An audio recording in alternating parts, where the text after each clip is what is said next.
Good morning everyone and welcome back to my channel English Literature. Now it is the fact time and we are going to explore 10 important facts from history of English literature. Okay, let's start. Fact number 1. The authorized version of the Bible in English first appeared in 1611. It was sponsored by King James VI. Robert Barker, the king's official printer, printed it in 1611. Total 80 books were there. Now I have a video on translation of Bible.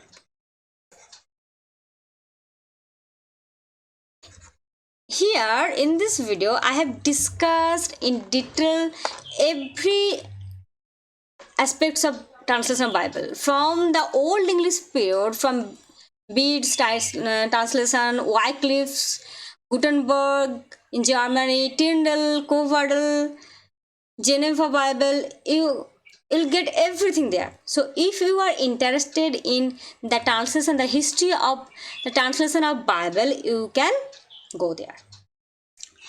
Okay, you can search in my playlist and you will find the translation of Bible. Number 2. Francis Bacon, describes his essays as dispersed meditation. Bacon's essays are aphoristic. You will find aphoristic, paradoxical, they are allusive, and they are just like a great idea is spoken within a limited word. So Francis Bacon describes his essays. Francis Bacon from 1561 to 1626. He is also called Lord Verulam. So Francis Bacon is also called Lord Verulam. He is an English philosopher and statesman. Now Francis Bacon described his own essays as dispersed meditation. Okay. Fact number 3. Written in Ottava, Lord Byron's Don Juan. Don Juan was written between 1819 to 1824. And it is a satirical epic poem, and Byron's lifespan, you must know this, Byron's lifespan is 1788 to 1824. It is a satirical poem, epic poem that portrays Don Juan as a womanizer. Now Byron dedicates his work to Robert Southey. It is also very important that to whom Byron dedicates his Don Juan, to Robert Southey. Number 4. Elegy written in a country churchyard, 1751. It is a poem by Thomas Gray. Thomas Gray, 1716 to 1771. It is elegy. This elegy is one of the best known work by Gray. And Thomas Hardy named his novel Far from the Madding Crowd from a line from this elegy of Gray. Thomas Hardy, 1840 to 1928. He is an English novelist and poet. And Thomas Gray is associated with Graveyard School. Those who write poem on graveyard, serious poems on graveyard, they are known as Graveyard School, and Gray is associated with Graveyard School. Now number 5. 1983. Ted Hughes is named Poet Laureate of England.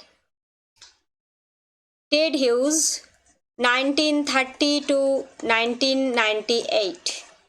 He is an English poet and translator.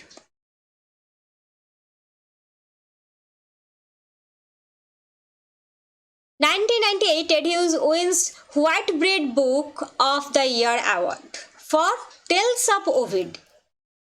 His reworking of Ovid's Metamorphoses. So you can ask that who worked on Ovid's Metamorphoses, which English poet. So Ted Hughes worked on Ovid's Metamorphoses, and the name of his work is Tales of Ovid. And in 1998, Ted Hughes wins White Bread Book of the Year award for this. Now, fact number 6. All the Year Round was a Victorian periodical magazine founded and owned by Charles Dickens, published between 1859 and 1895 throughout the United Kingdom. Many prominent novels are published in this periodical. Even Dickens's own A Tale of Two Cities was serialized in this magazine. This is very, very important. And after Dickens' death, his son Charles Dickens Jr. owned and edited it.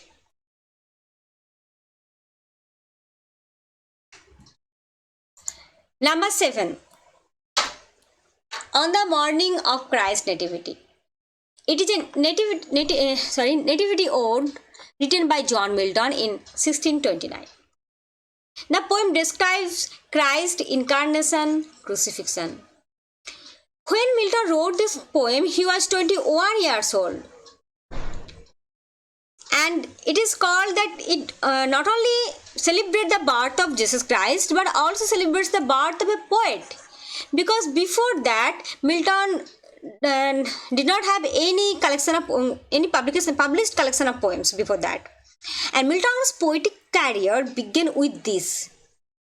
And when in 1645, Milton's first collection of poetry was published, he placed this poem. You have to remember this point, that when for the first time his poetry collection was published, he placed this poem on the morning of Christ's nativity as the first poem.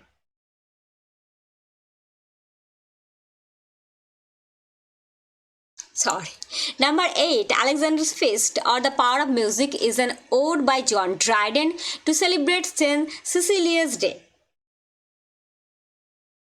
Jeremiah Clarke said the original ode to music, but the score is now lost.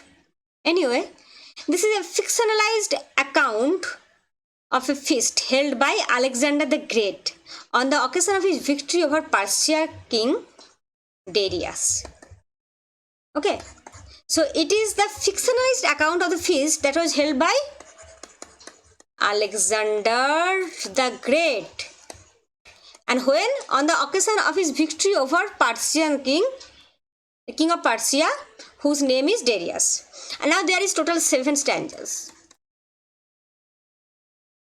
Okay, one second.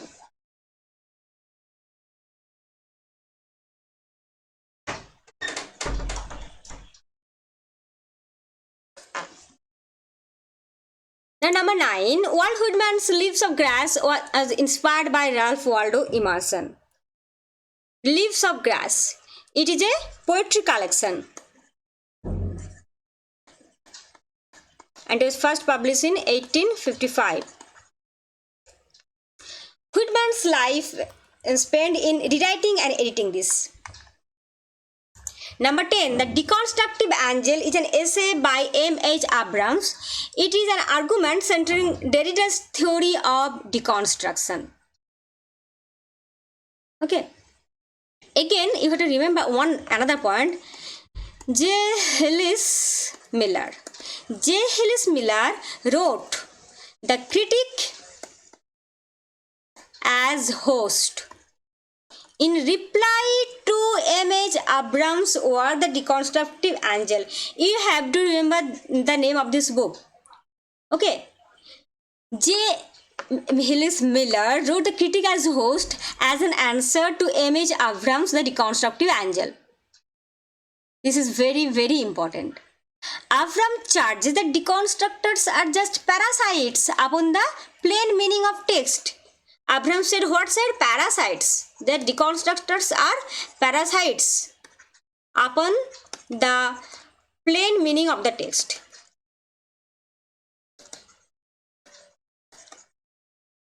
And Miller, in his text, just opposes this idea. Okay, with this today we finish our 10 facts, and now I want to tell you, I have to share you this blogs of me. One is bloggalpha.com and the other is finishfables.com. If you are interested in reading books and their gist, their storyline, it will help you. I am not telling that all the books that I discussed here and discussing here are all academic, but it will help you. This bloggalpha.com will help you in the summary, or getting the summary or character list or discussion of some important books for your academic uses and for other uses also. If you are very eager reader or avid reader of books, then you will find some suggestion from there. And the other one is finishfables.com, that is totally story blog. If you are interested in story, you can go for it, otherwise it's okay. Now thank you, bye.